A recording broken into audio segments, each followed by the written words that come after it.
Oh crap, it's another Duck Avenger NFL podcast. Dare I say, Duckcast? That would be awesome to call it this. I wonder if Duckcast is already trademarked or anything like that. I think maybe by the Duck Dynasty people or something like that. They could have been, but who knows. So this is going to be Duck Avenger Duckcast, and we're actually talking about something pretty interesting, pretty controversial, and pretty in the news right now. The suspension of Ezekiel Elliott and what is going on with him, why it should go on, and why some people think it shouldn't go on. There's varying opinions on it, but a lot of people think that just because you do something outside work, that shouldn't affect your inside work. You know, if you do something at your house, why do you get suspended from NFL football? Some people think that way. A lot of people, including me, think that if you do something out of work, it can affect your inside of work. So I'm going to be talking about this. I'm going to talk about a couple of examples of people getting suspended. One is, of course, Ezekiel Elliott. Another is going to be Dante Stallworth, and another is going to be Ray. I was about to say Ray Lewis. Ray Rice. You guys know that guy. You know, the guy that bam bam on his girlfriend. Pretty terrible thing. You know, walked over. You know, kind of on the TMZ and everything like that. Really like a callous and a caring guy. So he's gone forever. But how come Ezekiel gets not gone forever? So you might be asking, this is kind of a serious topic, you know, to go around some kind of NFL podcast thing, Duckcast, whatever you want to call it, you know, might have to close the ears of my bear to talk about this kind of topic, you know, domestic violence, domestic abuse. We had a lot of those crying, you know, videos where, you know, Chris Carter cried and all the women cried, and I'm not trying to put anything light on domestic violence because it's very, very, very serious thing, and I'm not trying to put anything light, any jokes or anything on domestic violence, but that's a serious thing to talk about on here. Like I said, you might be asking why I'm talking about this. And the reason is that I'm talking about this, actually it's just kind of slow day in the news. Not a lot of the news is really going on in football until like opening day starts, so I thought it might be good to talk about something different besides the news that's all like on the NFL Network or the NFL page or anything like that. So I'm going to talk about some different news, and it's going to be controversial, and you'll hear my opinion about something. I need to put more opinions into things and just stop reporting the news as much. I need to kind of be me more and be all laid back and everything like that.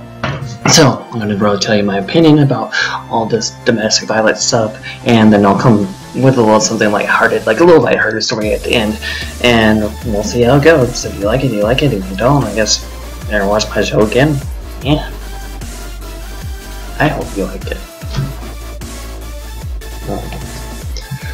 So the first person we're going to talk about doesn't really have much to do with anything of this, just except that he's also was suspended by the NFL. You know, this is Dante Stallworth. He ran over a man and the man perished, and that's a terrible story, and he should have really, to me, never been able to play in the NFL again. He was suspended for a whole year, but he was able to come back, and so he was able to come back to the NFL after hitting a man when he was high and drunk.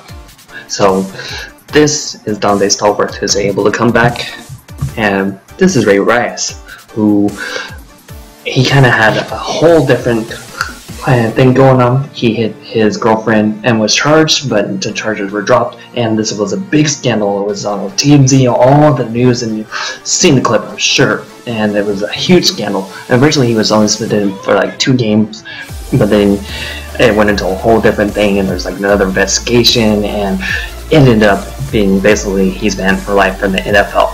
So Dante Stallworth kills a guy, Ray Rice is banned for life in the NFL. So Ezekiel Elliott has done multiple things as in his short NFL career, and multiple off-field incidents which he hasn't been charged for at all.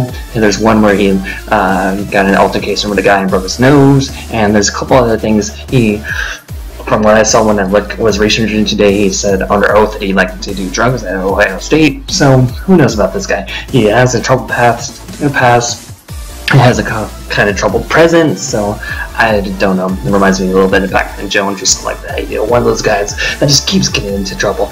So he apparently his girlfriend, and he was never charged for it. There was just the knowing that he had his girlfriend, and I guess she called the police or something like that, and some big deal came from it, but he was never charged. So the NFL did a year-long investigation into him hitting his girlfriend, and it finally wrapped up, and they said, we're going to suspend you for 6 games, and he appeals it.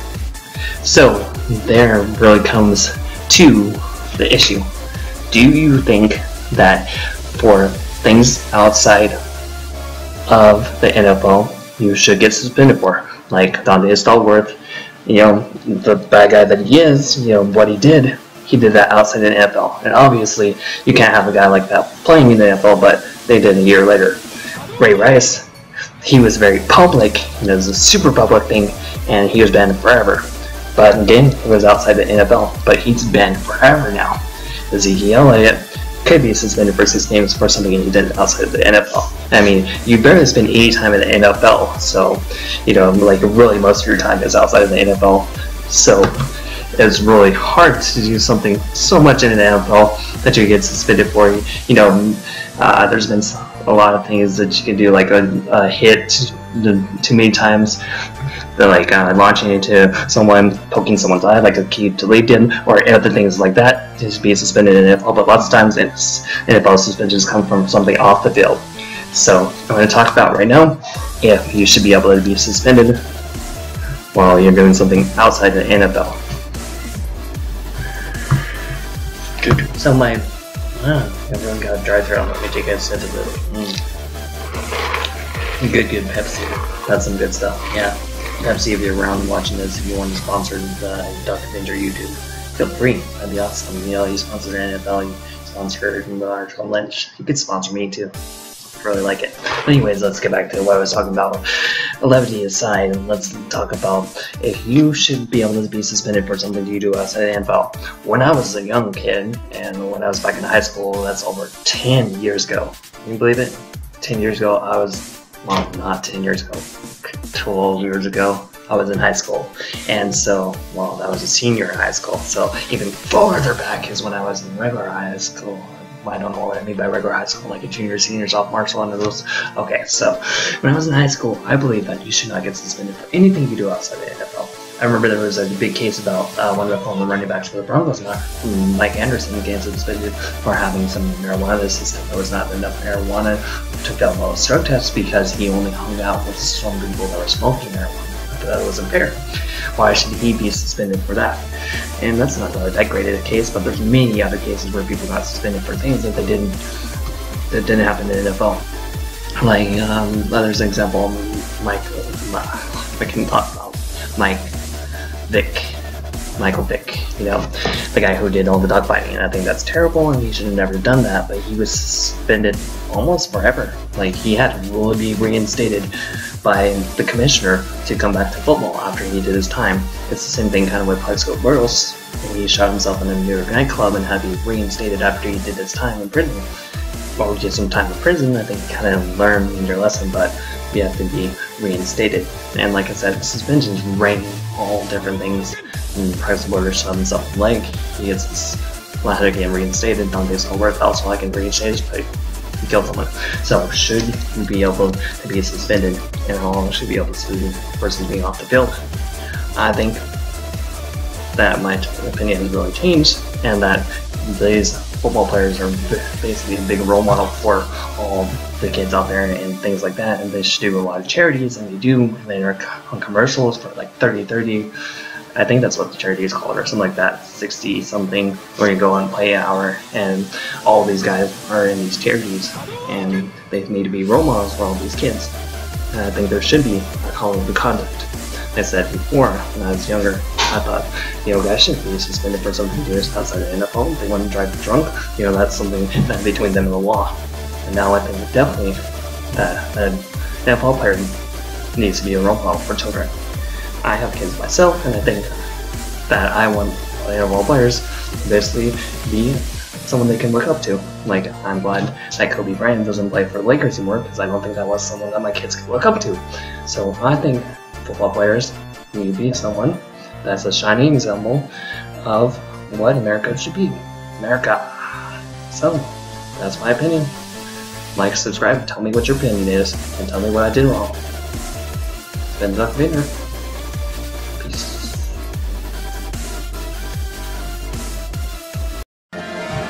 Man, I'm messing up here. I said I would actually give a story that has some levity to it, some comedy to it, so here it is, before I end the video.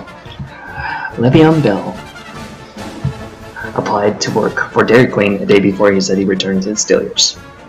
That's pretty awesome. It says last month, Pittsburgh Steelers running back Le'Veon Bell tweeted that he show up after waiting to sign his one-year contract under a franchise tag. Then he apparently wanted to keep his options open and for a job at Dairy Queen. I don't imagine this Dairy Queen job can be too bad, but hopefully it's not like Baskin Robbins and where they find out everything, like if you've seen Ant-Man. I heard that Baskin Robbins finds out everything, so hopefully Dairy Queen's not like that because Le'Veon Bell has a past. So this has been Duck Avenger, and like, subscribe, tell me what I did right, tell me what I did wrong, tell me in the comments about the video. Adios.